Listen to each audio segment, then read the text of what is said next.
Hello everyone, and welcome to Week 12 of English 121. This week, after watching this lecture, please read Chapter 20 on sound, which begins on page 810. Also, please participate in this week's conversation, where we'll be looking at Sylvia Plath's poem called Daddy. Then for Week 12 Reflection Journal, which you might want to start with, it's just to do pre-writing for your essay. You can use this space as a way to ask me questions if you have any, and I encourage you to please stop by my office hours if you have any questions. Mondays and Wednesdays from 12:30 to 3, or if these times don't work for you, please contact me via email or via phone. My phone number is 707-256-7748. You can contact me to set up a different time for us to meet. Let's talk a little bit about sound terminology. These are the words that you use to talk about how sound is being used in a poem. And according to T.S. Eliot, sound is of the utmost importance in a poem. As he states, I would remind you first that the music of poetry is not something which exists apart from the meaning. Euphony is a harmonious effect when the sounds of the words connect with the meaning in a pleasing way. The opposite of euphony is cacophony. Euphony is an example is from Tennyson's Come Down, O Maid. You can find that on page 811. Myriads of rivulets hurrying through the lawn, the moan of doves and immemorial elms, and murmuring of innumerable bees. There's a smooth flow to the sound of the poem, whereas in cacophony, there's a harsh, discordant sound, which often mirrors the meaning of the context in which it's being used. This is the opposite of euphony. And cacophony can be found in many different poems, but the poem that they give us as an example is on page 811.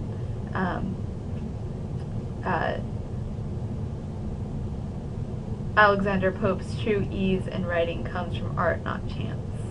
But also Milton, in his famous poem Lycidias, uses the line, grate on their scrannel pipes of wretched scraw. So you can hear that sharp, almost not harmonious, not flowing sound that's happening in the poem. And that's what cacophony is. Onomatopoeia is an attempt to represent a thing or action by a word that imitates the sound the sound associated with it. So when you hear a fly buzz, right, that's actually onomatopoeia, because that's what a fly actually sounds like. Other words are zoom, whiz, crash, bang, ding dong, right, things that sound like what they are. Excuse me. Alliteration is a repetition of consonant sounds in a line of verse or prose. Alliteration can be used at the beginning of words. Initial alliteration, as in cool cats, or internally, such as I met a traveler from an antique land. So you've got the T's playing off each other and the C's playing off each other in the first example. It's really important to pay attention to alliteration, like any of these other sound qualities. They connect words together by having the sounds connect to each other. It makes the sense of the words connect to each other as well. So it's important to pay attention to. Assonance is a repetition of two or more vowel sounds in successive words. So let's look at a poem in order to understand the sound that's happening in the poem. This is God's Grandeur by Gerald Manley Hopkins, and he was writing between 1844 and 1889, a very long time ago. And this is a sonnet. I want you to listen to it at the sound level. You can also listen to a recording of the poem, and you can learn more about Gerard Manley Hopkins following the links at the bottom of this slide. The world is charged with the grandeur of God. It will flame out like shining from shook foil. It gathers to a greatness like the ooze of oil crushed. Why do men then now wreck his rod? Generations have trod,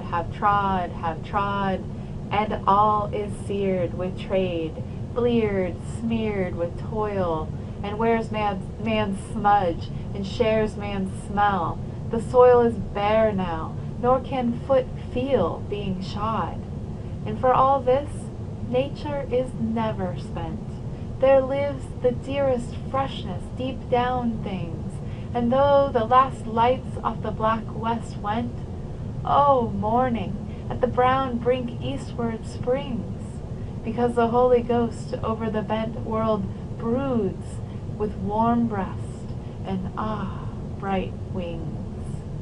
So what's happening in this poem in regards to sound? You see a lot of alliteration, the grandeur of God, shining from shook foil, right? You have both alliteration and assonance there. The shook and shining are alliteration, and foil and shook have the same vowel sound.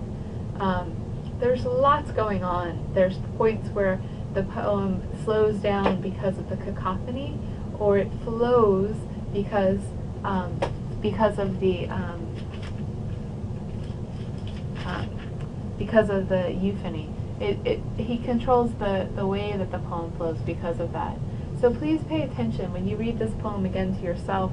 Think about what is Hopkins doing with sound here to really convey the meaning in the poem.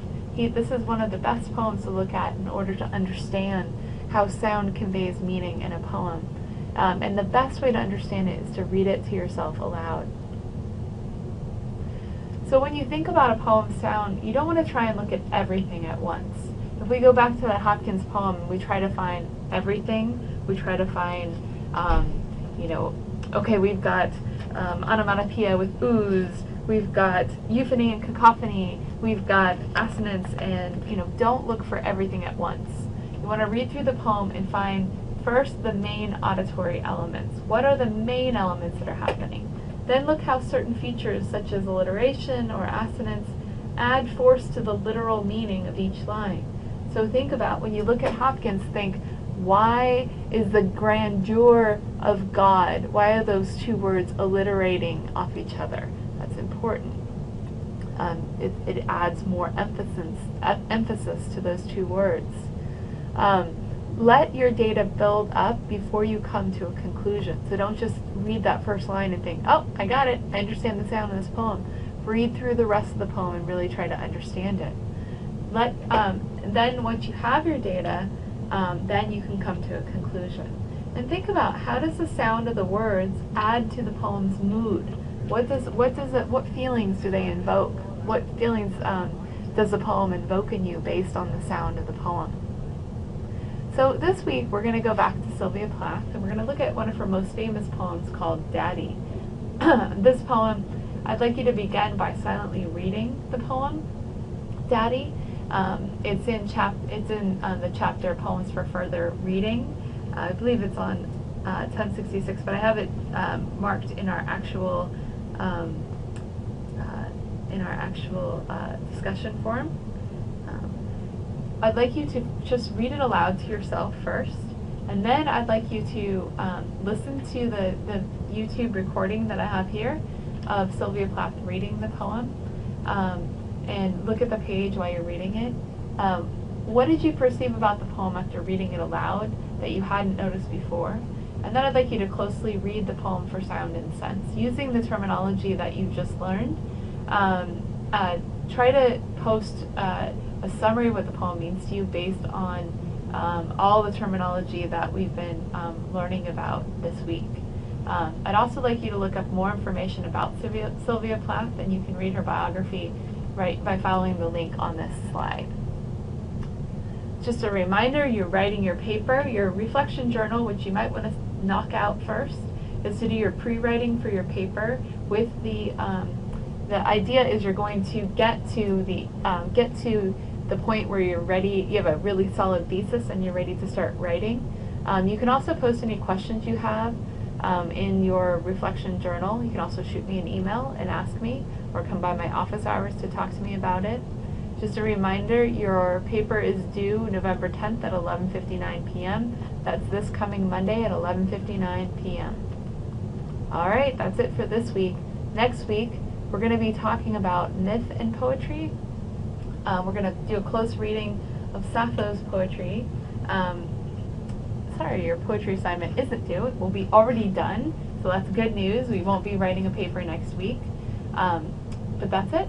Alright guys, I will talk to you soon. Hopefully I'll talk to some of you this week in my office hours as you begin working on your paper. See you online.